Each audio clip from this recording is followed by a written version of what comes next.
Another week, another headline, another life taken. Charlie Kirk,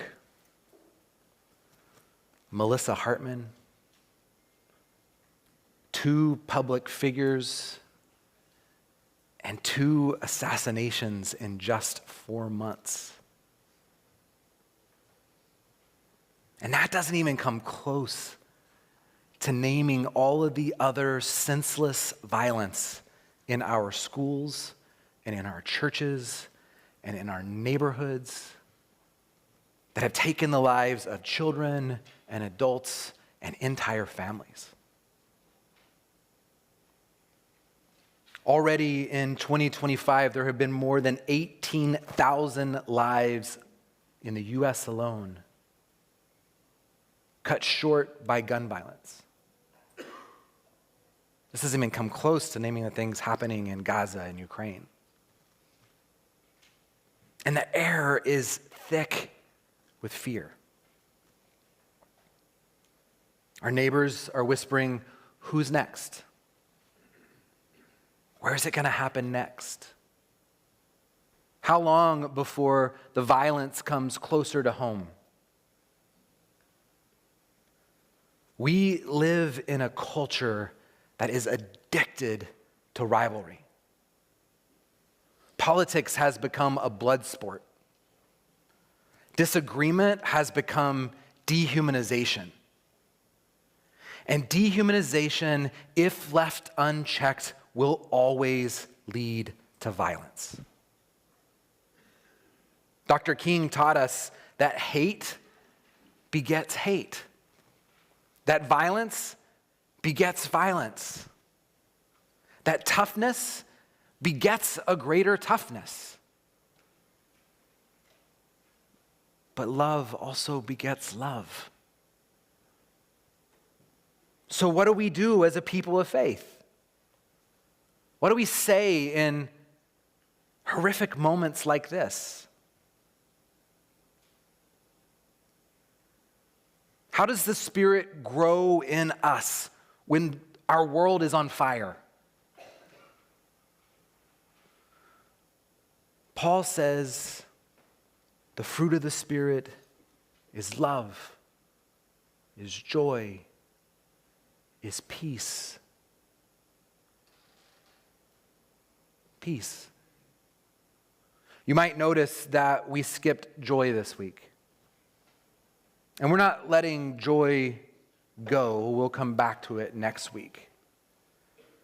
But as a team, we felt like it was really important that we stop for a moment and talk about what's going on in our world. And the way that we get there is through peace. In Galatians 5, moments before Paul lays out these fruit of the Spirit, he also lays out the fruit of the flesh. He says this, the works of the flesh are enmity, strife, jealousy, fits of anger, rivalries, dissensions, divisions. Do you hear it? Paul could be describing the very news feeds on most of our iPhones.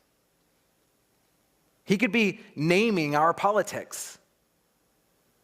Paul could be preaching to this very moment. The flesh produces rivalry. And rivalry left to grow on its own will always produce violence. And violence, church, always destroys. But the Spirit produces peace. On the very night before Jesus' own political execution, he says, peace I leave you, peace I give you. And I don't give it to you the way that the world does, Jesus says. Because the world's peace is fragile. The silence of fear, the pause before the next shot is fired, the ceasefire with fingers still curled around the trigger. But Jesus' peace is different. His peace is not enforced silence. It's not the peace of a graveyard. It's reconciliation. It's presence. It's Shalom, meaning the wholeness of all. And it's rooted in the betterment of all people. God's peace says that none of us are whole until all of us are whole. There is no world that exists anywhere and where I am better than anybody else. That is not shalom. That's brokenness. It's the kind of peace that can hang on a cross and still say, Father, forgive them.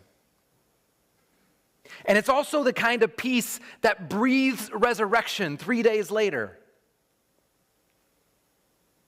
Paul says, this Christ is our peace.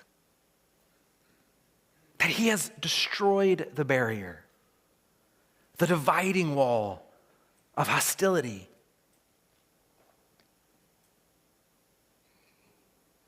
Christ tears down rivalry, gives birth to new humanity. And Paul reminds us that it's neither Jew nor Gentile, neither right nor left, neither red nor blue, but one family reconciled in love. Church, we do not serve a political party. That is a lie, and it is evil. We serve Christ. That is who we are. That is our identity as children of God. And this Hebrew word shalom is deeper than the English word that we hold for peace because it embodies this idea of wholeness, of harmony, of the flourishing of all. Not just us, but creation included. And rivalry tells a different story. Rivalry says, I'm going to win and you're going to lose. But shalom reminds us that it's only when we both flourish that we survive. And when one of us doesn't, the other doesn't. Rivalry sharpens our swords, but shalom beats those swords into plowshares. Rivalry puts crosshairs on our enemy, and shalom lays down arms and sets up tables. Rivalry loves to hoard power, to take on as much power as it can, but shalom says we are not whole until all of us share power equally. Rivalry shouts into the silence. But shalom sits and listens to understand. Rivalry breaks community. But shalom weaves it into our lives. Rivalry thrives in our fear. The more fear, the better. But shalom only grows in love, where fear can't live. Rivalry makes enemies out of us. But shalom makes us neighbors. Hear me, church. The violence that we have witnessed over the last few months, and this week specifically, is not inevitable. It is curated. It is discipled. And the only thing that can interrupt the discipleship of rivalry is a deeper rooting in the spirit that is love. We have to name it. The violence that we've witnessed in our schools and in shootings and all of those things, it is not random. It is the bitter fruit of a culture that is discipled in rivalry. It is the flesh having its way. And it's the temptation, even in us, to respond in kind. See, fear makes us withdraw and pull back from those of difference. Anger makes us lash out. Suspicion makes us divide, but the Spirit calls us to something else. So what does this peace that refuses violence look like here and now? I think first it looks like presence over rivalry. We have to be the people who are sitting at the table with people across whatever divide we see separates us. The people of God aren't doing that. There is no one left to do it. We stand in the gap. We have to have conversations, and not just to get them to agree with you. We have to have conversations seeking understanding. How do we really understand the heart of somebody that's different? What is God trying to teach me through that person who I despise? I think it also looks like we have to tell the truth with love.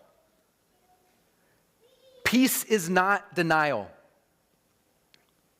It names violence for what it is, but it refuses to answer violence with violence. In a world of exclusion, we're called to be people of hospitality, to set a longer table, to invite your neighbor that you most disagree with.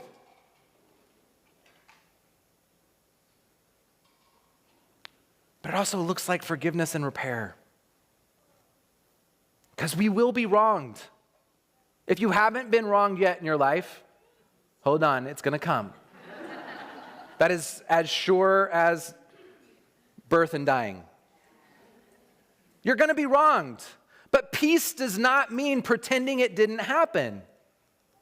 It means working for healing rather than revenge. It means understanding that when somebody's wronged me, until that is made right, neither of us are good. Neither of us are whole. That the world is fractured until we bridge that divide. And it is hard work, church. And guess what? Very few people are doing it. Very few people. But the work also looks like justice making. Because peace without justice is a lie. Shalom requires equity and safety and dignity for all people. The moment that one person is separated out, we have no shalom. It doesn't exist. And that requires justice work. It requires naming things when I've broken relationship with somebody else. It's choosing to be in relationship instead of being right. Church, your rightness gets you nowhere except feeling good and comfortable and alone.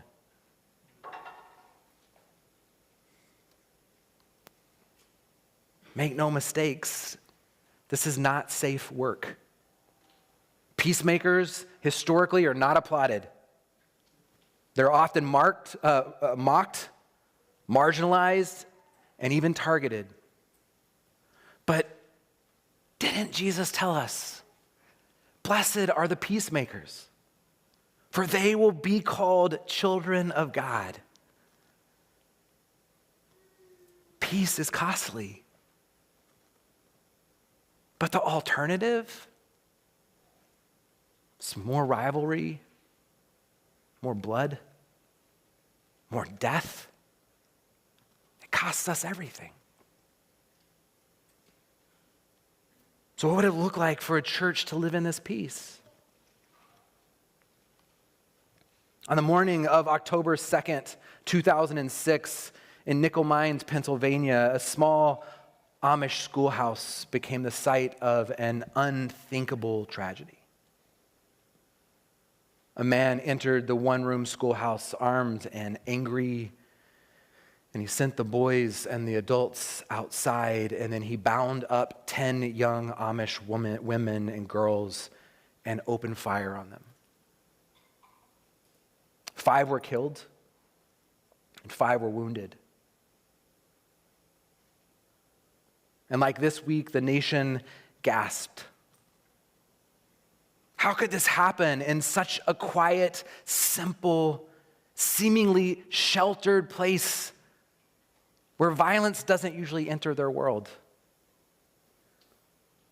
And reporters descended, and politicians offered their thoughts and prayers, and the whole world watched the grief of a community that had lost its children. But then something amazing happened. Within hours, not days, hours, members of this Amish community reached out to the shooter's family. They went to the widow's home to offer comfort. They brought her food. They sat with her. One Amish man held the killer's father in his arm and whispered, "We forgive you." Forgiveness. Not the denial of evil. Not the erasure of grief. But a refusal to let hate have the last word. And as the Amish buried their daughters side by side, they walked to the funeral plot of the man who murdered them to bear witness to mercy in the face of violence. And the world called it shocking. But the Amish called it obedience. They believed Jesus when he said, "Love your enemies and pray for those who persecute you." This is what Shalom looks like in flesh and blood. It doesn't pretend that evil is not real. It stares evil in the face and says, "We choose a different way." It lays down rivalry.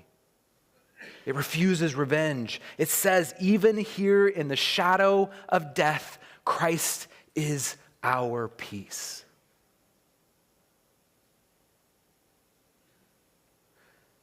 Forgiveness, given that quickly, is not improvised. It's cultivated. It's the fruit of decades of living in shalom together. The only way our Amish brothers and sisters could have made this happen was because the fruit of the Spirit of peace was already at root in them. They had practiced peace for years, for generations, for decades, living into the practices of peace. Years of practicing shalom as a community gave them the fortitude to respond differently in the midst of profound human loss. Church, we are all being discipled.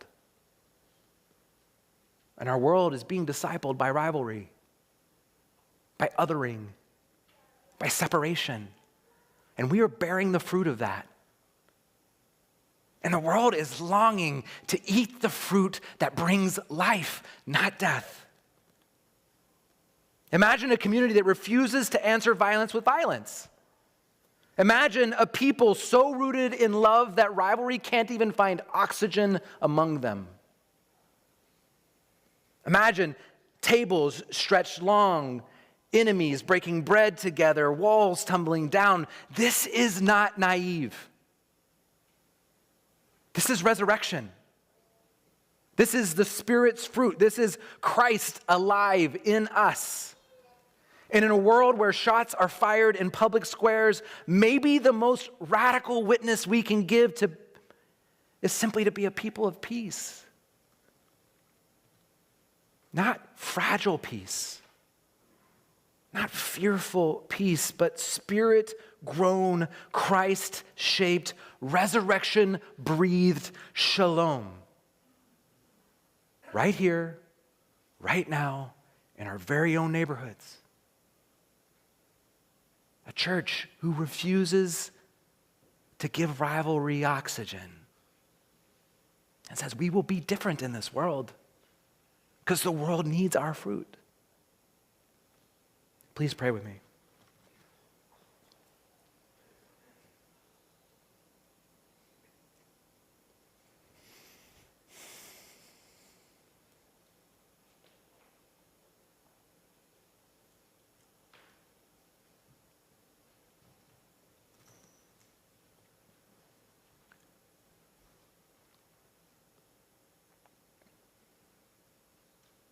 God, we are grieved.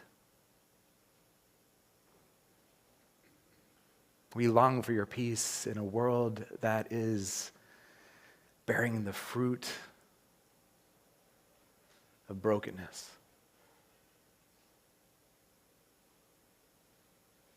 Help us to tap into your Spirit, to root ourselves deeply in that place so that your peace can flow through our veins.